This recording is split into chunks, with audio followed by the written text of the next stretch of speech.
তৃতীয় হিজরি জমাদা সানি, তৃতীয় হিজরি জমাদা সানিতে কুরাইশরা দেখলো যে আর মদিনার আশপাশ দিয়ে সামদেশে ব্যবসা করতে যাওয়াটা আমাদের জন্য নিরাপদ নয়, এই রাস্তাটা নিরাপদ নয়। কারণ তিক্ত অভিজ্ঞতা হয়ে গেছে। ওই যে ফিরছিল যখন ব্যবসা বাণিজ্য করে কাফেলার মাল সামান নিয়ে, তখন রাসূলুল্লাহ সাহাবায়ে কেরামকে দিয়ে বদরে ধরার চেষ্টা করেছেন, কিন্তু হাতছাড়া বেঁচে গেছিল। তাতে আরও তারা শঙ্কিত ছিল আর সতর্ক সাবধান হয়ে গেছিল। তখন তারা রাস্তা পরিবর্তন করলো, বলছে যে না, আর মদিনার আশপাশ দিয়ে আমরা সামদেশে যাব না। রাস্তা বদলে করলো কি, তারা এই তায়েফের দিক থেকে ইরাকের মানে পূর্ব দিকে, ওই আপনার উত্তর পশ্চিম দিকে না গিয়ে তারা একটু পূর্ব দিক থেকে মানে তায়েফের দিক থেকে এই রাস্তা ধরলো। এই রাস্তা ধরে তখন আসবে আপনার রিয়াদ আর কাসিমের মাঝামাঝি এই এলাকা দিয়ে তারা তখন একটু পশ্চিম দিকে টান দেবে, পশ্চিম উত্তর দিকে টান দেবে, তাহলে সামদেশে তখন ঢুকে যাবে। যেমন এখনকার এতে বলি, যদি কেউ ধরেন ওই দিক থেকে এসে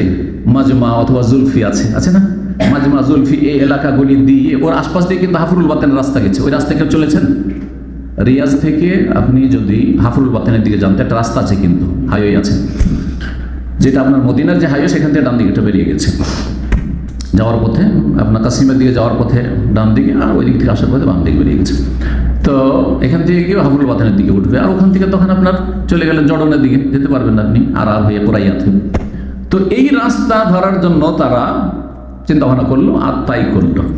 কাফেলা প্রেরণ করলো ব্যবসার জন্য এই ইরাকের রাস্তা দিয়ে, অর্থাৎ ইরাকের লোকেরা যেই পথ দিয়ে চলাফেরা করত, আর সেই পথটি ছিল নজদ হয়ে। আর নজদ বলা হয় বর্তমান রিয়াজ এবং কাসিম এই এলাকাগুলিকে। আর এর মাঝে যতগুলি ছোটোখাটো শহর রয়েছে, জুলফি, তারপরে মাজমা, তারপরে আপনার জালাজেল, আরও যেসব আলগাত, এসবগুলো, এগুলো সব নজদ এলাকা। নজদ বলা হয় বরিন্দ্রকে, বাংলাতে কি বলে? বরিন্দ্র। বরিন্দ্র বুঝেন? এরা বুঝেন যে উঁচু এলাকা। বাংলাদেশে বরিন্দ্র এলাকা আছে, নওগাঁ। সারা বাংলাদেশ যদি ডুবে যায় তো নওগাঁ ডুববে না, ঠিক কিনা কথা?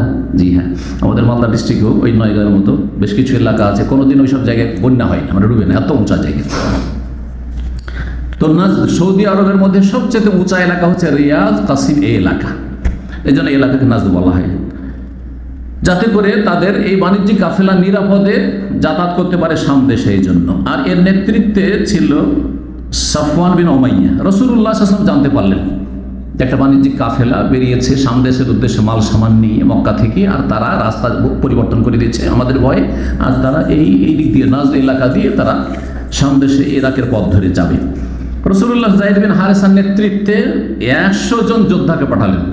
যোদ্ধার সংখ্যা ছিল 100, আর নেতাকে ছিলেন যায়েদ বিন হারেসা। রাসূলুল্লাহ সাল্লাল্লাহু আলাইহি ওয়াসাল্লামের পালক পুত্র যে ছিলেন আগের যুগ থেকে, জাহিলিয়াতের যুগে রাসূলুল্লাহ তাকে পালক পুত্র হিসাবে নিয়েছিলেন। জি, তো এই যায়েদ বিন হারেসা তখন এই 100 জন লোককে নিয়ে নাজদের একটি জলাশয় এলাকায়, যে জায়গাটির নাম ছিল কারাদা, এই কারাদা নামক এলাকায় অবতরণ করলেন। আর তারপরে এখানে এসে ওঁত পেতে বসেছিলেন। যেমনই কাফেলার লোক মাল সামান নিয়ে এসছে সব কিছু তাদের কাছ থেকে কেড়ে নিলেন, তাদের কাছ থেকে কেড়ে নিলেন। আরও পুরুষদেরকে যারা ছিল তার সাথে লোকেরা ছিল, তাদেরকে ধরে হয়তো বন্দি করে নিয়ে যেতেন, কিন্তু তারা পালিয়ে গেল, মাল সামান ছেড়ে তারা পালায়ন করলো সব। তাদের রাস্তা দেখানোর জন্য এক লোককে তারা ভাড়া করে নিয়ে এসেছিল, সেই ব্যক্তির নাম ছিল ফোরাদ বিন হাইয়ান। তাকে বন্দি করলেন যায়েদ বিন হারেসা এবং 100 জন সাহাবায়ে কেরাম তাকে বন্দি করলেন। আর তাদের যে মাল সামানগুলি ছিল সব গনিমতে তারা হাসিল করলেন। এই ফোরাদ বিন হাইয়ান যে রাস্তা দেখাইতো, প্রাচীন যুগে তো আর এরকম রাস্তা ছিল না। আর মরুভূমিতে রাস্তা যদি চেনা লোক না থাকে তাহলে কোন দিকে যে হারিয়ে যাবে ও দিশেহারা হয়ে যাবে, যেতেই পারবে না গন্তব্যস্থানে, ঠিক না? এখনো যদি রাস্তায় লোকেশনগুলো না দেওয়া থাকে, আর নতুন মানুষ যদি রাস্তা ধরে তো কিন্তু পৌঁছতে পারবে না। কারণ কোন রাস্তাতে কোন রাস্তায় চলে যাবে, কেমন করে বুঝবে যদি লোকেশন না থাকে? এটা যাচ্ছে আল কাসিম হয়ে মদিনার পথে, আর এটা যাচ্ছে তাইফের দিকে, কেমন করে বুঝবেন? কিচ্ছু নাই, ধরেন কিছুই লিখানে পারবেন না, অনেকে পারবেন না, কিন্তু যাদের যাতায়াত করে অভ্যাস আছে তাদের কথাটা অনেক।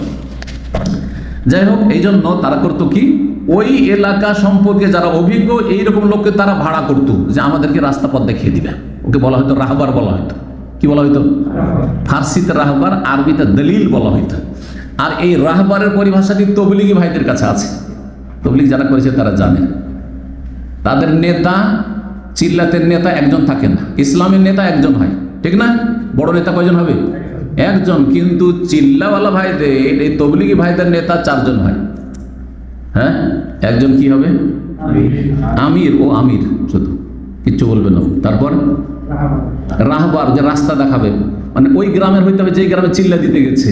কারণ কার বাড়িতে যেতে হবে, কার বাড়িতে বেনামাজি আছে, কার বাড়িতে জেনারেল শিক্ষিত ডাক্তার আছে, ইঞ্জিনিয়ার আছে, কার বাড়িতে মোল্লা আছে, হুজুর আছে, ও তো জানে, তাই না?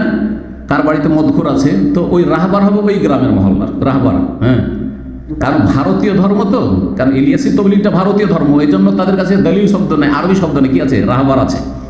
আমির, আমির উর্দুতে ব্যবহার হয়, বাংলাতে ব্যবহার হয়, আর আরবিতে হয়, সেজন্য আমির আছে। দুটো হইল। আর তৃতীয় মুতাকাল্লিম, 3 নম্বর হচ্ছে মুতাকাল্লিম, ও কথা বলবে, আমির কথা বলবে না।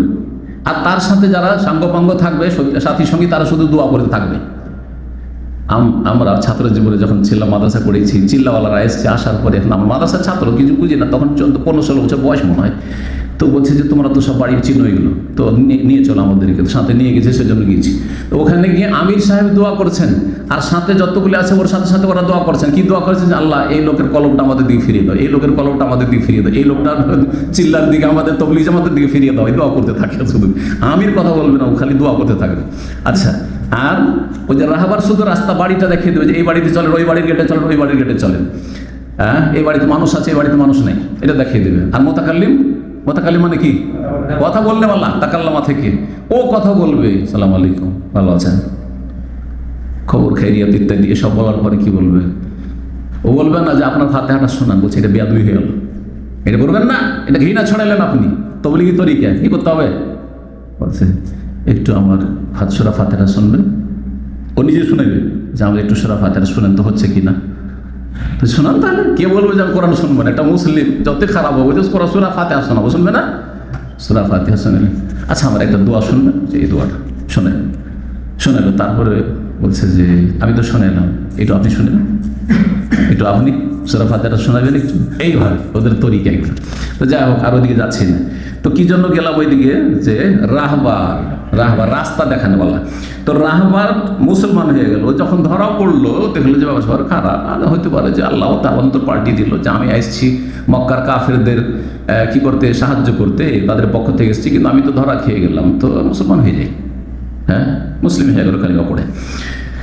সেই যুদ্ধে যায়েদ বিন হারেসা রাদিয়াল্লাহু তাআলা আনহুর নেতৃত্বে তারা যে গনিমতের সম্পদ হাসিল করেছিলেন, সেটা ছিল 1,00,000 দিরহাম। মিয়াত আলফ মানে 1,00,000। 1,000-কে 100 দিয়ে গুণ দিলে কত হয়? 100,000। 100,000 মানে কি? 1,00,000 দিরহাম, 1,00,000 রৌপ্য মুদ্রার, মানে চাঁদির টাকার মাল সামান ছিল। সবগুলি মদিনায় নিয়ে গেলেন সাহাবায়ে কেরাম রাসূলুল্লাহ সাল্লাল্লাহু আলাইহি ওয়াসাল্লামের কাছে। আর যারা এই যুদ্ধে ছিলেন তাদের মাঝে ভাগ করে দেওয়া হলো, 5 ভাগের 1 ভাগ রাসূলুল্লাহ সাল্লাল্লাহু আলাইহি ওয়াসাল্লামের কাছে জমা করে দেওয়ার পরে, যেটা মুসলিমদের জনকল্যাণমূলক কাজে লাগবে, আর নবী সাল্লাল্লাহু আলাইহি ওয়াসাল্লামের পরিবার পরিজন আর আত্মীয়স্বজন ইত্যাদি, আর যেখানে চাইবেন নবী সাল্লাল্লাহু আলাইহি ওয়াসাল্লাম খরচ করবেন। আর বাকি 4 ভাগ গনিমতের সিস্টেম হচ্ছে যারা যোদ্ধা তাদের মাঝে বিতরণ করা হবে। এই ঘটনার পরে মক্কার লোকেরা যে এমন মার খেলো, আঘাত পড়লো, মানে সেটা ছিল আঘাতের মতো আঘাত, যে এত টাকার মাল সামান তাদের হাত থেকে চলে গেল এবং রাসূলুল্লাহ সাহাবায়ে কেরামদের হস্তগত হইল। এই বদর যুদ্ধের পরে আর একটা আর্থিক বড় ধরনের আঘাত পড়লো মক্কার কাফেরদের উপর। এখানে আজকের আলোচনা শেষ করছি।